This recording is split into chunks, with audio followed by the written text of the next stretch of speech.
Welcome back to the Raptors RapUp podcast. I am your host, Adavin Lingam. And man, what a game. What a game. What a game.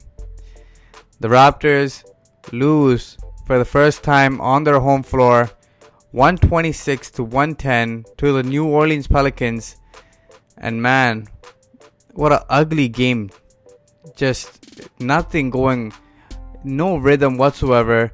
The Raptors could not defend anybody on the court tonight, and their stars struggled shooting the basketball. Leonard had it going in the first half, but as soon as he hit the second half, he just lost his touch. Lowry couldn't hit a shot to save his life in this game, 1 of 9 on the night, just couldn't get any sort of rhythm offensively. And geez, what a game. The Raptors lost every single quarter in this game. Not to mention, the Raptors allowed the Pelicans to shoot 54% from the field, shot 10 of 27 from 3, while the Raptors shot 18 more threes and only made 3 more. So the percentages were terrible off the bat. Raptors were out-rebounded, out-assisted. The points in the paint, minus 30. I can go on and on about the stats. The Raptors are absolutely dominated in every sort of category in this game. The Pelicans just had their answer all game long. There was a speck of hope in that fourth quarter when VanVleet, DeLon Wright, and OG and the bench mob pretty much cut the lead back to 6. Cut the deficit, down to 6, but it didn't go anywhere after that because then Alvin Gentry called a timeout. They go pick and roll, Jrue Holiday and Anthony Davis back to back to back, just a non-stop, and then E'Twaun Moore, a jumper or a floater or like some sort of layup in the lane, and just what can you do? As a team, defensively, your goal should be to take away something that the Pelicans are good at and allow something else. So the Raptors, instead of taking away anything, they just gave everything to the Pelicans. Not only did they not stop E'Twaun Moore, Jrue Holiday also went off, Randle went off, and Davis went off. They didn't stop all 4 of them. And the Pelicans were without both Elfrid Payton, their starting point guard, and Nikola Mirotic, who is their starting power forward because Randle comes off the bench. But man, absolutely destroyed in this game. This is good for the Raptors. It's to humble them and me realize their mistakes. I mentioned in that last Knicks game where Tim Hardaway Jr. went off for 27 points in that game. The pick and roll defense by the Raptors is just not there. As soon as the guard gets a screen from his big man and goes around the screen, the big man is falling back and allowing way too much space, and the guard just steps right into a shot. And man, E'Twaun Moore, I seen him do like 2-3 times like straight, and no stopping him, especially JV. Man, JV got absolutely abused all game long on both ends. On offense, he could not score over Anthony Davis's length. And then on defense, I don't even know if he even played defense in this game. Jrue Holiday, E'Twaun Moore, Ian Clark, Anthony Davis, Randle, all those guys just abused him. Just non-stop. There was absolutely no hope when JV was guarding anybody. His defense was terrible in this game. There was this one play where Jrue Holiday comes off the pick and roll, and then JV standing there in the paint.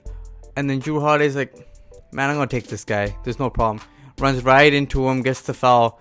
And I'm like, JV, either go up strong, just go up straight. Just do something. Don't just wait for him to come there. You just looking at him. It was frustrating to watch as a Raptors fan tonight. But the Raptors will definitely bounce back. They got Dwane Casey coming in on Wednesday with the Pistons, so the Raptors have a lot to look forward to. I could talk about more of the bad things the Raptors did in this game, but there were some good things in this game that the Raptors did do.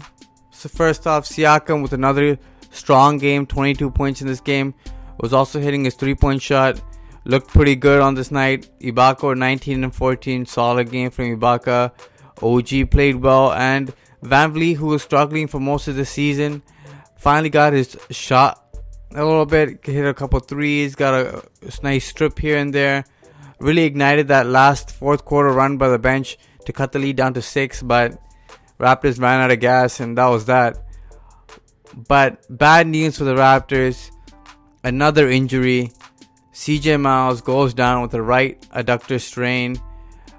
Tons of NBA players getting this injury all of a sudden. I don't know what this adductor thing is, but tons of these NBA players are getting this injury.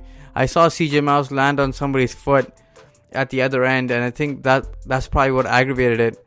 But man, he hit that first three as soon as he came in the game. I'm like, oh man, maybe CJ Miles is going to get it going in this game. And then man, injuries hit him again. He was dealing with injuries all season last year. Hopefully this is not reoccurring, and maybe he can just get healed one time 100% and comes back healthy. But man, the Raptors definitely miss Norman Powell and CJ Miles, because when Lorenzo Brown was in the game, the Pelicans didn't even guard him, and he was missing wide open three after wide open three. Just couldn't knock him down. Not to say that the rest of the Raptors were doing much better. Everybody was breaking their shots tonight. The Raptors were a dismal shooting percentage tonight in this game. The Raptors shot 40% in this game and allowed the Pelicans to shoot 54%.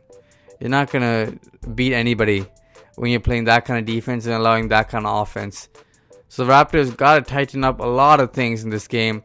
Nick Nurse even went to throwing Siakam at the 5 just to see what he could do, because Ibaka, he was doing okay, but just matching up, they were just non-stop into the paint.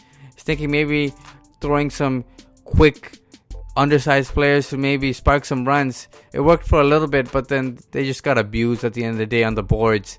Randle and Davis just kept pounding them, and that's that. This was a terrible matchup for the Raptors straight off the bat.